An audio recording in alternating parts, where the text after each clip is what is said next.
에베소서 1장 1절부터 6절 말씀을 있는 그곳에서 함께 합심해서 합독해서 읽도록 하겠습니다.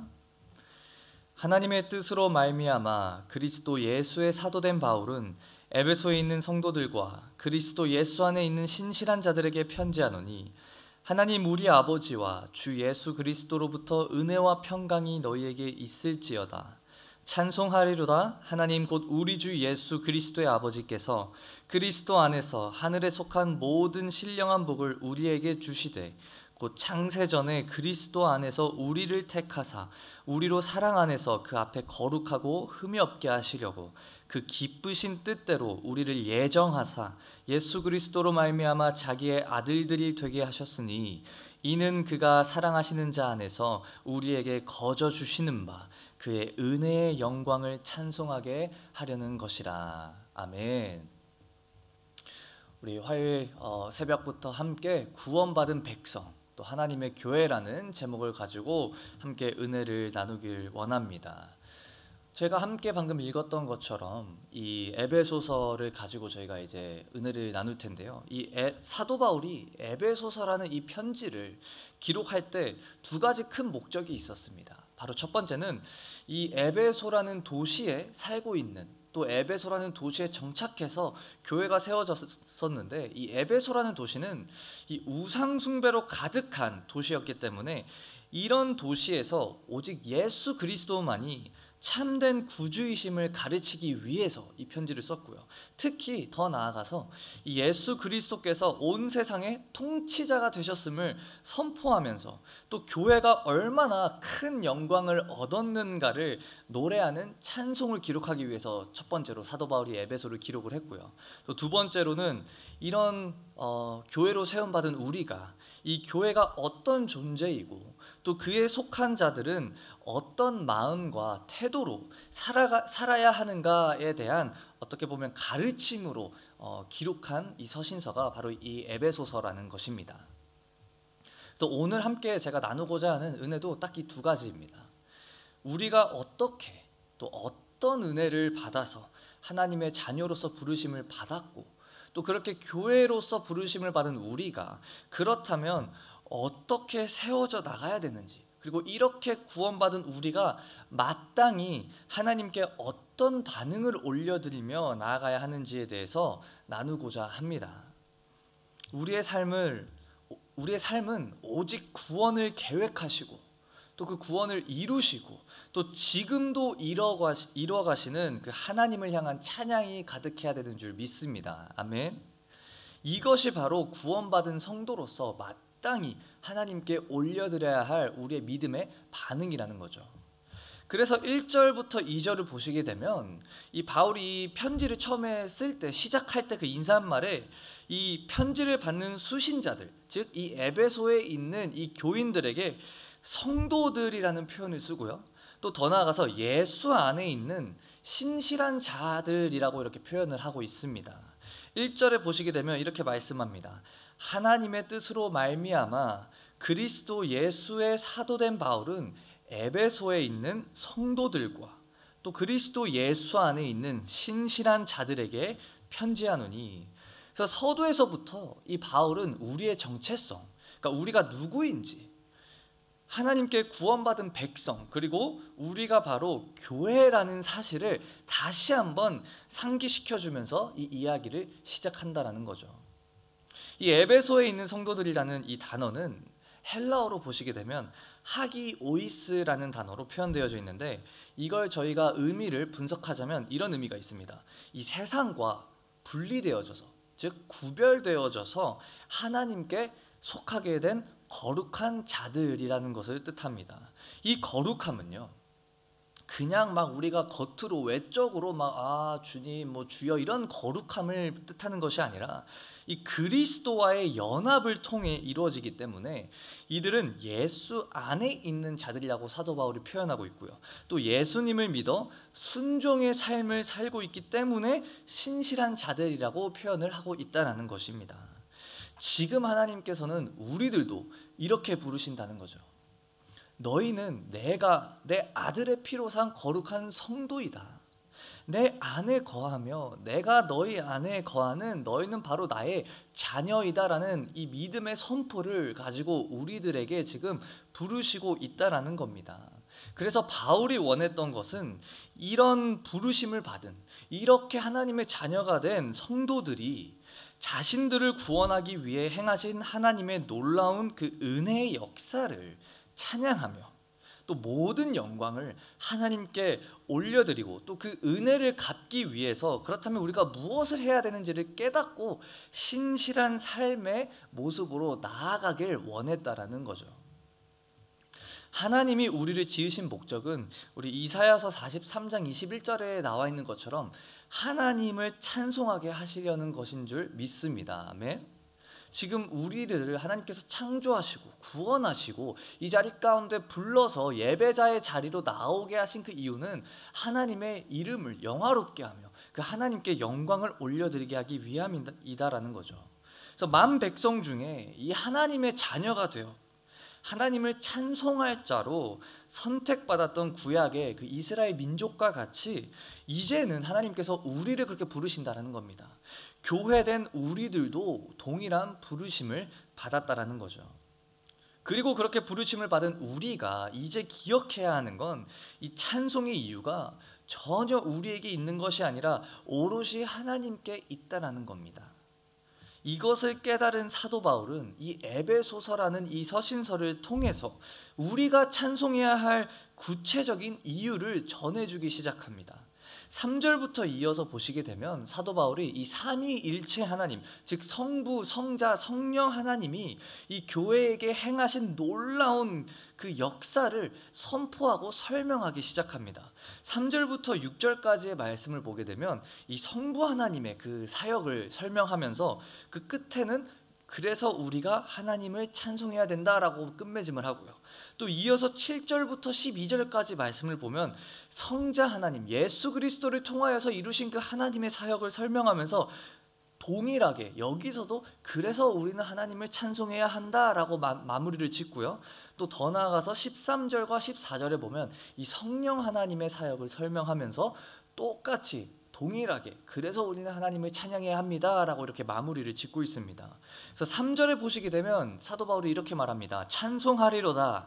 하나님 곧 우리 주 예수 그리스도의 아버지께서 그리스도 예수 안에서 하늘에 속한 모든 신령한 복을 우리에게 주시되, 바울은 여기서 예수 그리스도의 아버지이신 하나님이 우리에게 하늘에 속한 신령한 복을 주셨기에 찬송한다고 이렇게 고백하고 있습니다. 이 하나님을 특이하게 예수 그리스도의 아버지라고 이렇게 소개하고 있는데 그 이유는 바로 이 우리가 받는 하늘에 속한 이 신령한 복이 그리스도의 그 구속 사역을 통해서 우리에게 주어졌음을 강조하기 위함이죠. 그러니까 우리가 그리스도 안에 거할 때, 우리가 그리스도와 연합할 때 이 신령한 복이 우리에게 주어진다라는 거죠. 그리고 이 복은요, 이 세상에서 우리가 말하는 이런 축복, 이런 블레싱과는 비교할 수 없는 본질적으로 다른 복을 뜻하고 있습니다. 왜 그러냐면 이 복은 저희가 방금 읽었던 것처럼 하늘에 속한 것이기 때문입니다. 이 하늘에 속한 이 신령한 복은요, 영원하고요 또 영광스럽기 때문에 이 땅에서 인위적이고 일시적인 복과는 비교도 안 되는 복이라는 거죠. 이 땅에서 우리가 생각할 수 있는 그런 복들은 부패할 수밖에 없고요, 썩어질 수밖에 없는 그런 복들입니다. 돈이 많으면 좋겠죠. 하지만 그 돈을 우리가 죽는다고 가져갈 수 있는 것도 아니고, 이 땅 가운데 우리가 생각했을 때 이 정도면 정말 우리가 복받은 삶이다 라고 생각했을 때 그 복이 이 땅이 지나고 나면 모두 다 썩어 없어진다라는 거죠. 하지만 사도 바울은 지금 성도들에게 썩어 없어질 이 땅의 복에 집착하지 말고 영원한 하늘의 복을 바라고 찬양하며 살아가야 된다라고 지금 권면하고 있다는 겁니다. 이 수많은 것들 중에 하나님이 주시는 이 신령한 복을 사모하시길 주님의 이름으로 축복합니다. 하나님이 주시는 복을 통해서 우리는 그리스도인의 확신을 볼 수 있습니다. 그리스도인은요, 예수님을 구주로 영접하고 예수님을 따라가겠노라 결단하는 우리들은 이 하늘에 속한 복을 소유하고 있기에 이 땅 가운데 희망을 가지고 살아갈 수 있는 줄 믿습니다. 이 땅에서 아무리 그 어떤 고난을 당해도, 어떤 인내를 우리가 거쳐야 해도 그리스도 안에 거하는 삶을 살아갈 수 있는 그 이유는요, 하늘에 있는, 그 하늘에서 내려오는 신령한 그 복이 있기 때문이다라는 거죠. 그렇게 그리스도 안에 거하는 그 삶을 사모하시기를 축복합니다. 그러면서 4절부터 이어서 그렇다면 이 신령한 복이, 이 하늘에 속한 이 복이 무엇인지를 사도 바울이 구체적으로 설명을 하기 시작합니다. 이 4절부터 5절의 말씀을 보시게 되면 이렇게 말씀하고 있습니다. 곧 창세전에 그리스도 안에서 우리를 택하사 우리로 사랑 안에서 그 앞에 거룩하고 흠이 없게 하시려고 그 기쁘신 뜻대로 우리를 예정하사 예수 그리스도로 말미암아 자기의 아들들이 되게 하셨으니, 이렇게 말씀하고 있습니다. 근데 여기서 정말 재밌는 것은요, 저희가 바라봐야 될 이 포인트는 이 4절의 마지막에 보시게 되면 사랑 안에서라는 이 표현이 있습니다. 그리고 이 표현이 이 5절 초입부와 연결이 되어져 있는 이 수식어로 나옵니다. 즉 하나님이 우리를 택하심은 창세 전부터 예정되어 있던 것인데, 이 결정은요, 하나님이 기계적으로 그냥 막 어쩔 수 없어서 내리신 결정이 아니라 사랑 안에서 되어졌다라는 것을 강조하고 있다는 점이죠. 그래서 이 하나님의 이 사랑, 이 하나님의 예정하심, 이 창세 전부터 우리들을 부르시고 사랑하시기로 작정하시고 구원하신 이 역사, 이 구속사적인 이 역사가 어떤 외부적인 이유나 강제적 당위에 의해서가 아니라 우리를 향한 하나님의 사랑이었다라는 것을 다시 한번 사도 바울이 짚고 넘어가는 부분이라는 것입니다. 우리는요, 그리스도 안에서 창세 전에 우리를 향한 그 사랑하심 속에서 택하심을 받았고 그 하나님 앞에 거룩하고 흠 없는 자로 여김을 받은 자들입니다. 그 구원은 우리의 의지나 우리의 어떤 선행으로 이루어질 수 있는 게 아니라는 거죠. 이 시간 우리가 다시 한번 그 하나님의 사랑을 묵상하며 나아가길 원합니다. 그 하나님의 절대적인 주권과 그 선하심의 그 열매, 그 사랑의 그 열매가 바로 우리의 구원이었다라는 거죠. 그리고 이렇게 우리를 구원하신 이유는요, 오직 그의 사랑 안에서 그리스도를 닮은 거룩한 자로 살도록 하기 위함입니다. 그래서 이 모든 축복과 이 예정하심이 이 예수 그리스도로 말미암아 이루어진다라는 걸 이 5절 하반부 말씀을 통해 사도 바울은 말씀하고 있다라는 것입니다. 그리고 이 모든 것을 통해 우리가 알 수 있는 한 가지가 있습니다. 성령을 통한 그 하늘의 복과 그 거룩하고 흠없게 되는 것이 바로 예수님을 통해 우리가 하나님의 자녀로 입양되어 누리는 것이라는 걸 알 수 있습니다. 그리고 이런 사랑을 받았기에, 이런 사랑을 받은 성도로서 우리는 찬양할 수밖에 없다라는 거죠. 미약한 존재인 우리를, 여전히 죄인된 우리를 사랑하셔서 그 사랑을 입증하시기 위해 그 사랑하심의 그 예수 그리스도를 보내주시고 우리를 하나님의 자녀로 삼은 그 사랑에 우리는 감사할 수밖에 없다라는 겁니다. 그저 그 은혜에 감격하며 진정으로 나를 구원하신 그 하나님을 찬양하며 찬송하며 나아가야 될 수밖에 없다라는 거죠. 우리의 삶이, 성도로서의 그 의무가, 우리가 그 우리를 향한 그 하나님의 사랑에 대한 우리의 믿음의 반응이 그렇기에 찬양이며 찬송일 수밖에 없다라는 걸 사도 바울은 이 시간 다시 한번 우리에게 말씀해주고 있습니다. 구원을 얻은 우리는 예수님과 연합하여 하나님의 양자가 되었습니다. 이는 하나님의 자녀와 그 자녀의 그 지위와 특권도 소유했음을 의미하죠. 하지만 동시에 그 하나님의 자녀의 의무 또한 우리가 가지고 나아가야 된다는 겁니다. 요한복음 1장 12절 말씀에 보시면 이렇게 기록되어져 있습니다. 영접하는 자, 곧 그 이름을 믿는 자들에게는 하나님의 자녀가 되는 권세를 주셨으니, 예수 그리스도를 믿고 구주로 영접하는 자에게는 하나님의 자녀가 되는 권세를 주셨다고 이렇게 말씀하고 있습니다. 그리스도를 통해 죄의 종에서 하나님의 자녀로 그 영적인 신분이 우리가 변화되었다는 거죠. 그리고 그렇게 영적인 신분이 바뀐 우리들, 이제는 하나님의 자녀라고 칭함받는 우리들은 그 자녀됨을 누리면서 살아가야 된다는 겁니다.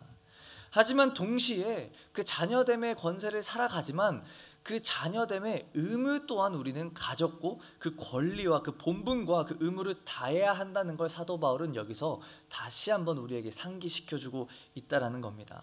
그래서 사도 바울은 이어서 설명을 합니다. 7절부터 10절에 보시게 되면 이 바울은 예수님을 믿는 우리에게 하나님은 넘치는 그 지혜와 총명을 주셔서 하나님의 뜻을 알게 하신다라고 말합니다. 그러면서 8절부터 쭉 읽어보시면 그 뜻이란 게 바로 하나님이 그리스도를 통해 온 세상을 다스리신다라는 거죠. 그래서 8절부터 함께 이렇게 읽어보겠습니다. 8절부터 10절 말씀에 이렇게 기록하고 있습니다. 이는 그가 모든 지혜와 총명을 우리에게 넘치게 하사 그 뜻의 비밀을 우리에게 알리신 것이요 그의 기뻐하심을 따라 그리스도 안에서 때가 찬 경륜을 위하여 예정하신 것이니 하늘에 있는 것이나 땅에 있는 것이나 다 그리스도 안에서 통일되게 하려 하심이라. 아멘. 이 10절에 보시면 저희가 익숙한 단어가 나오죠. 통일된다. 이 바울은 하나님의 뜻에 의해 하늘과 땅에 속한 그 모든 것들이 통일된다라고 말씀하시는데, 이 통일이라는 단어를 저희가 원어를 보시게 되면 이런 뜻을 가지고 있습니다. 한 머리 아래 있게 된다. 즉 쉽게 말해서 이 세상의 모든 것들이 땅에 속한 것이든지 하늘에 속한 것이든지 이 예수 그리스도를 중심으로 해석되어지고요, 예수 그리스도 중심으로 배열되어지고 통치받을 것이라는 거죠. 즉 예수 그리스도 그 아래에서 있게 되고 지배받게 되고 통일된다라는 것입니다. 그래서 교회된 우리는 그럼 온 땅이 예수님 앞에 무릎을 꿇고 예수님을 섬길 날을 바라보며 하나님의 자녀된 자들로서 우리에게 허락하신 하루하루를 그 예수님의 통치 아래서 살아가야 된다는 걸 말씀하고 있다는 겁니다. 이 하늘과 땅의 모든 것이 하나가 되어 이 창조의 질서와 이 아름다움을 회복하고 창조주 그 하나님을 인정하며 그의 통치 아래 온전히 복종하는 이 하나님의 뜻을 우리의 삶으로 살아내며 드러내야 한다는 거죠. 그렇기에 마태복음 5장에서도 예수님께서 이런 말씀을 하십니다. 우리가 빛과 소금으로 부르심을 받았는데 그렇게 우리가 이 땅 가운데 그 예수님의 빛으로서 살아갈 때, 예수님의 빛을 드러내며 살아갈 때 세상 사람들이 우리의 행위를 보고 하나님께 영광을 올린다라고 표현하고 있다는 겁니다. 하나님의 나라의 백성으로 부름을 받은 우리들, 교회로 부르심을 받은 우리는 하나님의 때가 이를 때까지 이 땅에 분열이 아닌 진리를 선포하며 예수 그리스도 그 아래에서 통치를 받으며 이곳에서 샬롬의 모습을 이루어 나가야 된다는 겁니다. 이 완전한 평안, 이 환경에 좌지우지받는 그런 일시적인 평안이 아닌 이 하나님의 샬롬, 이 하나님의 통치, 이 하나님의 나라를 교회로서 우리가 지금 이곳 가운데서 이루며 나아가는, 그렇게 삶으로 드러내시는 그런 주님의 자녀, 주님의 백성, 그런 하나님의 교회가 되시길 주님의 이름으로 축복합니다. 그러면서 사도 바울은 11절부터 14절, 이 오늘 함께 읽었던 본문 말씀과 똑같은 말인데 다시 한번 반복하며 마무리를 합니다. 하지만 여기서 한 가지 다른 점이 있다면 이 하늘에 속한 복, 즉 하나님의 기업을 이어받게 될 자라 인치심을 받을 사람이 어떤 특정한 민족이나 구약에서는 이스라엘 백성을 하나님께 선택하셨던 것처럼, 또는 어떤 한 가족 아브라함을 이렇게 선택하셨던 것처럼 그렇게 그룹에 어떤 국한되는 것이 아니라 이제는 이 신령한 복이 예수 그리스도를 통해 하나님과 전혀 관계가 없었다고 여겨졌던 그 모든 사람들에게까지도 흘러간다라고 이렇게 설명하고 있습니다. 이때 에베소라는 이 교회는요, 이 주변 지역에 거주하고 있던 사람들을 보게 되면 구약에서부터 하나님의 백성이라고 선택받은 자들이라고 여겨졌던 유대인들로 구성되어져 있던 것이 아니라 오히려 그 이방인들로 그 사회가 구성되어져 있습니다. 그렇기에 사도 바울은 이 복음과는 전혀 상관이 없었다고 여겨졌던 이 이방인들, 또 그런 관점을 가지고 이방인들에게는 신경도 쓰지 않았던 이 유대교의 백그라운드를 갖고 있었던 이 유대인 기독교인들에게 사도 바울은 지금 이 하나님의 구원 역사가 너희들뿐만이 아니라 이 모두에게도 지금 이루어진다라고 선포하고 있다라는 겁니다. 사랑하는 성도 여러분, 하나님은 예수 그리스도로 말미암아 구원받은 사람들을 통해 자신의 영광을 드러내시기로 작정하셨습니다. 그리고 지금은 이제는 그 구원의 역사, 그 영광을 받으실 그 계획이 오직 특정된 어떤 그룹을 통해서가 아니라 지금 하나님을 사모하며 나아가는 성도님들과 나를 통하여, 우리를 통하여 하나님께서 이루실 줄 믿습니다. 그렇기에 하나님의 자녀로서 살아간다는 건 우리가 받은 복음을 우리만 가지고 있는 것이 아니라 흘려보내야 된다라는 거죠. 사도 바울이 말하는 것처럼 이제는 유대인들에게만 있는 것이 아니라 이 모두에게 흘러간다. 이 하나님은 이 진리의 말씀을 선포하시고 성령이 감동하셔서 복음을 믿게 하시는데 그 믿는 자에게는 구원을 베푸십니다. 하지만 그 구원을 받은 우리들은 이제는 흘려보내는 자로 부르심을 받은 줄 믿습니다. 하나님의 백성이라 여겨지는 우리 성도들이 이 과정을 경험한 자로서 이제는 이 세상을 향해 복음을 알려야 하는 의무가 있다라는 거죠. 이 복음을 전해서 많은 사람으로 구원의 은혜에 참여하게 만드는 것이 예수님께서 우리에게 주신 지상 명령인 줄 믿습니다. 그렇게 마태복음 28장에 이렇게 말씀하고 계시죠. 예수께서 나와 말씀하여 이르시되 하늘과 땅의 모든 권세를 내게 주셨으니 그러므로 너희는 가서 모든 민족을 제자로 삼아 아버지와 아들과 성령의 이름으로 세례를 베풀고 내가 너희에게 분부한 모든 것을 가르쳐 지키게 하라. 볼지어다 내가 세상 끝날까지 너희와 항상 함께 있으리라 하시니라. 아멘. 복음이 선포될 때 이 구원을 행하신 하나님의 영광이 선포되고 많은 사람이 이 하나님의 은혜와 영광을 찬송하게 될 줄 믿습니다. 그리고 우리의 삶이 지금 교회로서 부르심 받은 우리가, 성도로서 부르심 받은 우리의 삶이 예수님 안에서 그 복음의 기쁨으로 가득하여 넘쳐나는 이 기쁨을 전하여 그 하나님의 영광을 선포하는 삶이 되기를 주님의 이름으로 축복합니다.